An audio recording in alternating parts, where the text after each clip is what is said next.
On October 17, 2025, 69-year-old Ernestina Lucero was reported missing by her niece to the Albuquerque, New Mexico authorities. Ernestina's niece told authorities that she had not spoken to her aunt in about a month, and the last time that she did speak to her, she was disclosing how she was afraid of her son, who was living with her at the time, 49-year-old Leroy Vallejos. The niece asked Leroy where his mother was, and he responded back that she was with her boyfriend and he didn't know where she left to. But it seems like nothing really was done at that specific time when she was first reported missing on October 17th, because authorities did not do a wellness check on Ernestina until October 28th, 2025, when a care company called authorities to let them know that they hadn't had contact with Ernestina since September 12th, 2025. When authorities arrived to Ernestina's residence on the 28th to do a wellness check, a neighbor actually told authorities that she hadn't seen Ernestina in about a month, and last time that she heard Ernestina, she was arguing with her son very loudly inside the home. Leroy apparently told this neighbor that his mom had moved to Mexico with her boyfriend, obviously a different story than what he told Ernestina's niece. When officers questioned Leroy, he said the same thing and basically said that he hadn't seen or heard from his mom since October 15th to October 17th. He also didn't really want authorities to go inside of the residence, however, they had obtained a warrant and were able to go in without his permission.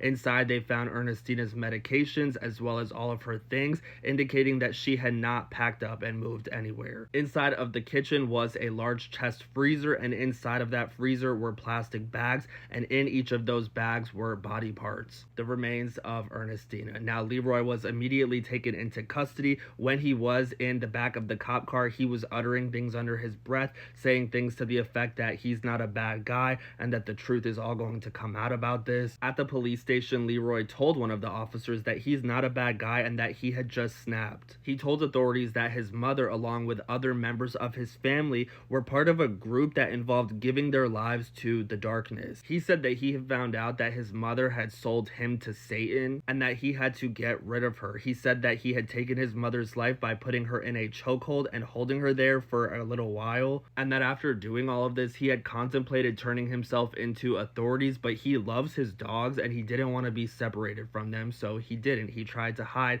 the fact that he took his mom's life by cutting her up and then putting her in the freezer. What's interesting though is that he claims that he didn't do this for financial reasons, but he was actually caught selling his mother's vehicle as well as cashing money out from her debit cards. Leroy has been formally charged with first-degree murder as well as tampering with evidence. He does face up to life in prison if he is convicted.